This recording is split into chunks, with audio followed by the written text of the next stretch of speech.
Hey guys. Yeah. Well, today I got to do part of the fun stuff that most other guys get to do is feeding them some hay. Come around here, seeing the livestock, look at the grass. Now this time of year, this is first week of March.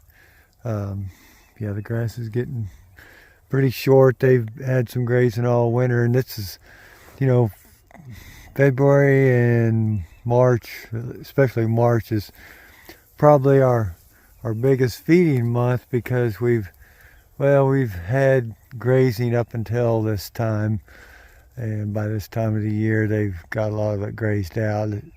Um, like this particular place. See, this is a place we have the goats here for weed and brush control.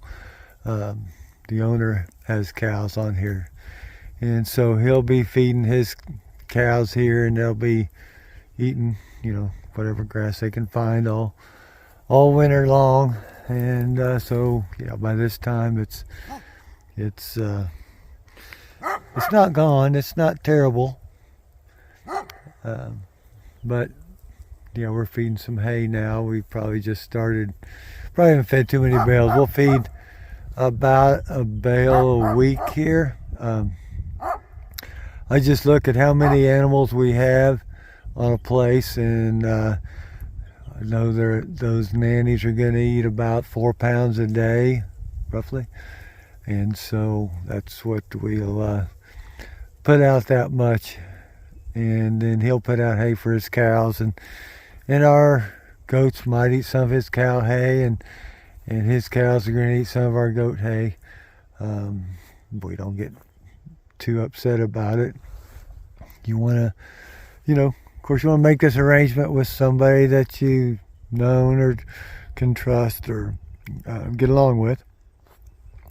And he may not have cows in here all the time. I don't see any now, but I know he has had, and he's been putting some hay out. He puts his hay in a hay ring on another part of the pasture. What I like to do is unroll some hay here, part of a bale, then go, maybe somewhere they can't see, like on the other side of that draw and timber, and roll out some more that they'll find later in the week, and then even maybe another spot and unroll the rest of the bale. See, and they'll hunt around and they'll find it as they get hungry and are going across the pasture just grazing. They look pretty good for this time of year. Yeah, everybody's in pretty good shape. The nice thing about sheep and goats as compared to cattle is that they've got so much more time to recoup. Their gestation's 5 months, and then they raise a baby for whatever, 3 or 4 months. They've got a long time to recoup, to get rebred, and to get ready for their next baby. So it's a little bit different than cattle in that respect, where you're trying to have a calf, keep her in good condition so she'll breed back, really right away, actually within 60 days sometimes. So we don't have that situation, since there's just a 5-month pregnancy, so that makes it a little easier on them, and they can gain weight and be in better shape with a little bit less feed.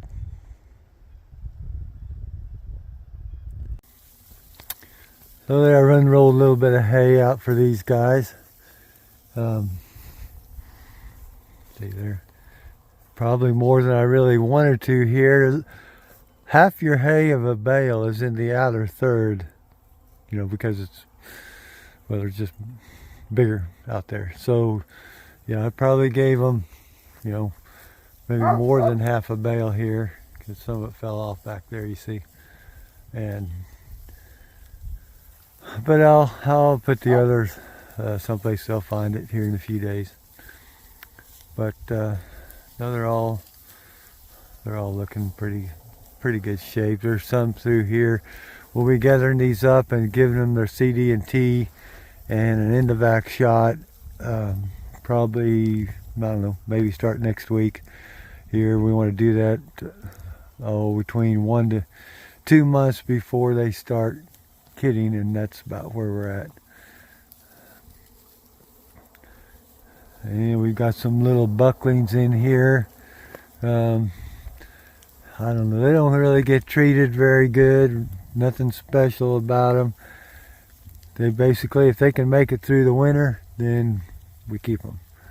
And there's 3 of them right there. They don't look too whippy, but they are alive.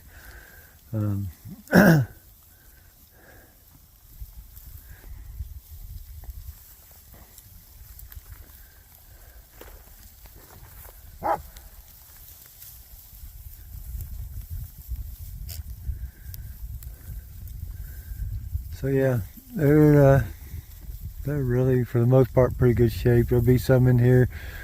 When we get them up, we'll call, like maybe that thin one that's limping.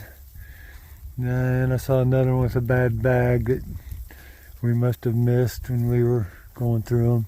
It's hard to tell those bad bags sometimes until they get closer to kidding.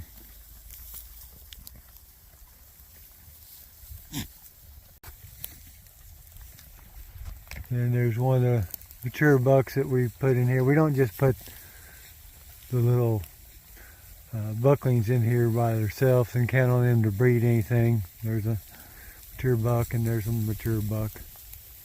That white one there. We put 2 ear tags in their ears so we can identify when we get ready to take bucks out. Sometimes, you know, if we're not paying attention, they'll slip through, and then you don't want them out during the summertime and then have kids, you know, in December, January, February. I just don't like that. Not the way we handle them.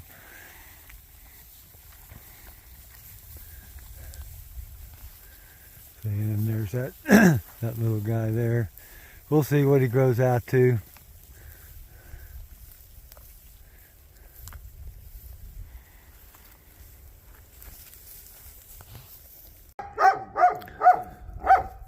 So while I was here, I filled up their dog food feeder here. And that guy's enjoying himself. And you see how that's made. I've showed these before, but maybe somebody hasn't tuned in and watched some of the older videos. There you have it. It's about 2 foot, 2.5 foot up to that hole. That hole's made like a football kind of a shape. That one's maybe a little bit bigger than it needs to be, but that's okay. And we haven't had any sheep or goats over here getting into it. Because you can tell if you look in there and you see a bunch of goat poop, well, you know they've been in there. And all these dogs, you know, they just have different personalities. That one over there, he's pretty standoffish. Anything new or different, he's going to bark at. This dog's a little more friendly. Both good guardians, just different personalities.